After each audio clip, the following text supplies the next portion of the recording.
Welcome back, guys. It's Leo here from marketingwithleonard.com. Okay, so we're into module number 5, creating subdomain folder. All right, so I'm just going to close my cPanel, head back to the main screen. So I'm gonna close that, go back into main screen of cPanel. Okay, so what is a subdomain, by the way? What the heck is subdomain and why are we using it? Okay, well, I'll give you an example. Uh, Microsoft, you're familiar with Microsoft. Let's head up to Microsoft. I'll explain this to you and why company uses subdomain. If we go into products, actually, we go TechNet.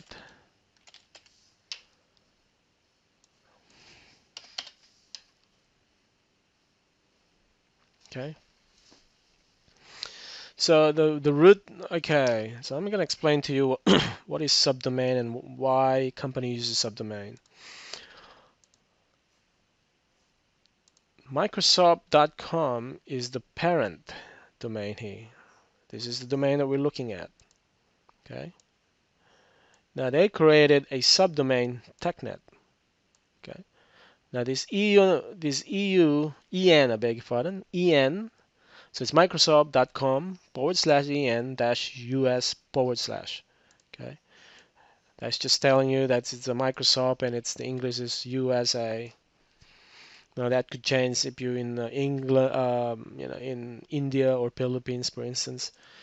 Let's focus on the subdomain. Let's focus on the subdomain here. So subdomain.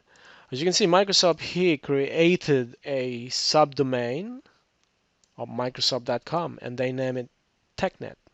Now TechNet is a technical, all their technical documentation discussions um, are basically held in this domain, subdomain. Okay, so it's a subset of the main domain. So if you wanna create a blog, for instance, if you don't want to register another domain, if you want to create a blog, for instance, or if you want to create a discussion or forum, for instance, you can actually use a subdomain.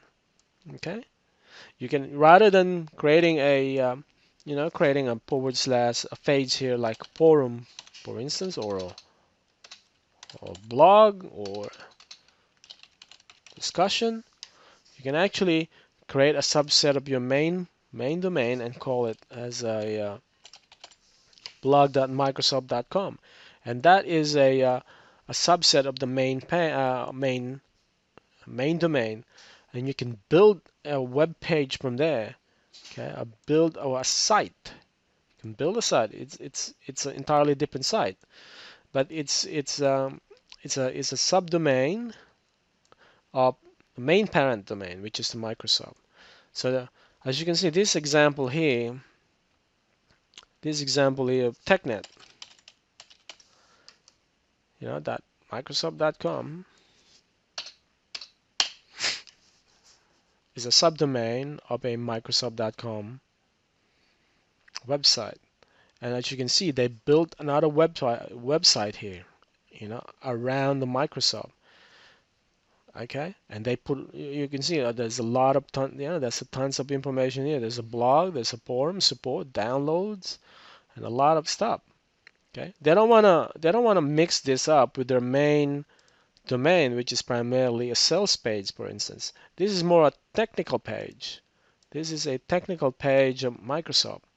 So they want to separate that, and therefore they are advertising it as a TechNet. So when people congregate with Microsoft, and talk about technical documentation, download, forums, and whatever, they talk about TechNet. So you know instantly, okay, that is a separate domain of the main Microsoft page, and that could be a marketing, for a marketing purpose. And GoDaddy, or I beg your pardon, HostGator has that feature here, subdomain. So if you want to create a subdomain for our main website, and we're gonna pick that domain, which is the understanding WordPress training.com, we could use a blog, a discussion here. Okay, we're gonna create a discussion website. Okay, now you have to be careful here when you're doing this, because if you make mistakes here and you install if you make mistakes, let's say if you pick a different domain, okay, and there's already a subdomain of that, you create it, you more than likely you will delete that, that folder and the contents inside that. So you just have to be careful and pick the right domain. So our case here is understanding WordPress training.com.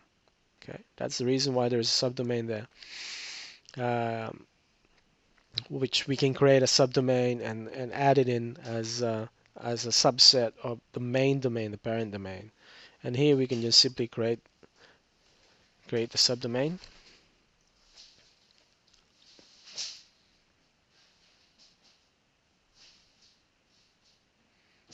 Okay, and now our subdomain has been created. So let's go back. Now if we pull this, now we should be able to see a blog. Okay, that is a subdomain, blog.understandingwordpresstraining.com. So that is a blog. You can even create a subdomain of that, which is, you can create a subdomain of a subdomain of that, but I wouldn't recommend it because it's going to be far too deep and it's hard to remember it. All right, so that's how you create a subdomain. We're not going to go into a modified domain here because that's part of the Mastering cPanel in Module 11. Hope you understand, why subdomain exists and how you create them. And as I've given you an example of Microsoft TechNet. In the next module, we're going to simply install the MySQL database. So that's pretty exciting stuff. So stay tuned and thank you for watching.